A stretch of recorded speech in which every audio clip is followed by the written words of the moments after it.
మన రాష్ట్ర ఎన్నికలకు సంబంధించిన నోటిఫికేషన్ రాబోతుంది. 18 నుంచి 25 వరకు నామినేషన్స్ వేయడానికి సమయం. వైఎస్ఆర్ కాంగ్రెస్ పార్టీ అభ్యర్థిగా వెంకటగిరి నియోజకవర్గానికి 25వ తేదీ ఉదయం 11-12 మధ్య నామినేషన్ వేయటం జరుగుతుంది. మీ ద్వారా అందరికి తెలియజేస్తున్నాం. దానికి తగిన అనుమతులు రిటర్నింగ్ ఆఫీసర్ ఏసీ గారు, మన రిటర్నింగ్ ఆఫీసర్, ఆయనకి అప్లై చేసి 25 ఉదయం ఈ నామినేషన్ ప్రక్రియ ఉంటుంది.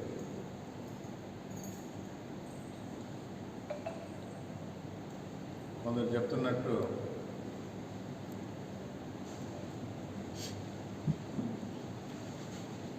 ఎలక్షన్ అయిపోయింది, అవసరం లేదు, క్యాండిడేట్ ఎవరనేది కాదు,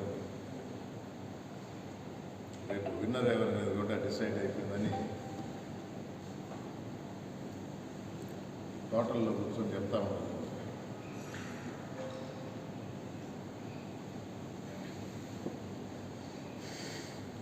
నిజమే, గెలుపు ఎవరిదో ప్రజలు నిర్ణయించారు. జగనన్నే మళ్ళీ మా ముఖ్యమంత్రి అని నిర్ధారణకు వచ్చారు. పోయినసారి ఇచ్చిన 150 కన్నా ఇంకా అధికంగా ఇవ్వబోతుంది.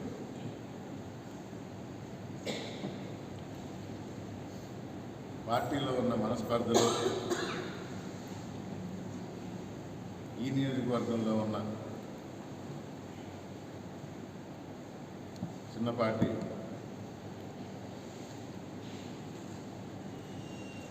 డిఫరెన్స్లు అన్నీ సమసిపోయి కలిసికట్టుగా రాష్ట్రం మొత్తంలో ఉన్న 175 సీట్లకి గెలుపు దిశగా వైఎస్ఆర్ కాంగ్రెస్ పార్టీ పరుగులు తీస్తుంది. అది తెలుసుకునే ఫ్రస్ట్రేషన్తో తెలుగుదేశం పార్టీ నాయకుడు చంద్రబాబు నాయుడు గారు తన కార్యకర్తలకి గీతోపదేశం చేశారు. ఏమని? రాళ్లతో కొట్టడం.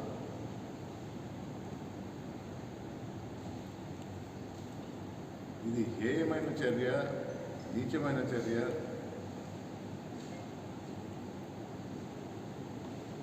ఒక కార్యకర్త రాయితో కొట్టడం ఒక ఎత్తు అయితే, అలాంటి చర్యని ప్రోత్సహించి తన మాటలతో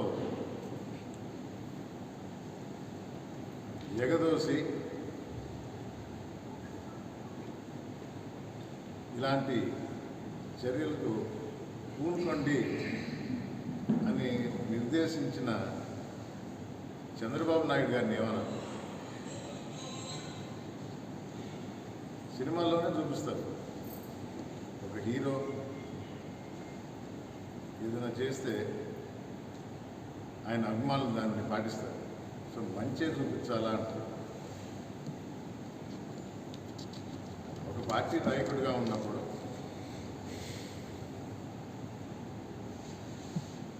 తన పార్టీ కార్యకర్తలకు కానీ ప్రజలకు కానీ ఒక మంచి సందేశం, మంచి పనులు చేయమని చెప్పారు. జన్మభూమి కమిటీ పెట్టుకొని మన పార్టీ వరకే లబ్ధి పొందాము అన్న ఆలోచన కలిగిన వ్యక్తి చంద్రబాబు నాయుడు.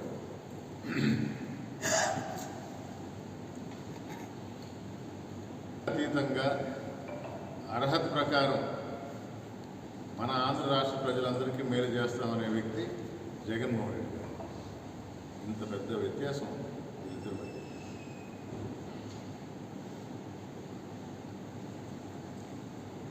మనిషిని ఫిజికల్గా పెట్టడం కొట్టి ఈ పని పూనుకోండి అని చేసింది చేయించింది చంద్రబాబు నాయుడు గారు. అందుకని ఈ చర్యకి బాధ్యత వహించాల్సింది కూడా చంద్రబాబు నాయుడు.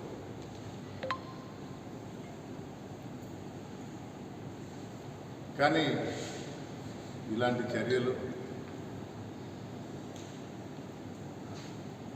జగన్మోహన్ రెడ్డి గారిని ఆపలేవు. దేవుడి దయ వల్ల ఒక ఇంచు దిగుంటే అనుభవింది. అది మళ్ళీ ప్లానింగ్ అంటారు. లోకేష్ బాబుకి ఒక ట్విట్టర్ ఉందని చెప్పి ఈ రాయి కూడా తాడేపల్లి నుంచి వచ్చింది అంటారు. ఎలాంటి వ్యక్తి అయినా ఖండించాల్సిన అవసరం ఉన్నప్పుడు అది కూడా మానవత్వం లేకుండా ఈ విధంగా పోస్టులు పెట్టి అంటే నువ్వు ఇంకా ఇలాంటి ద్వేషాన్ని పెంచుతున్నది. నేను ఇదివరకే 2-3 రోజులు చెప్తున్నాను. వెంకటగిరిలో లేనందువల్ల వెంకటగిరి ప్రజలందరికీ చెప్తున్నాను. జగన్మోహన్ రెడ్డి గారు చెప్పారు ఒకటే, ఎలక్షన్స్ ఉన్నప్పుడు 2 పార్టీల మధ్య 3 పార్టీల మధ్య పొత్తులకి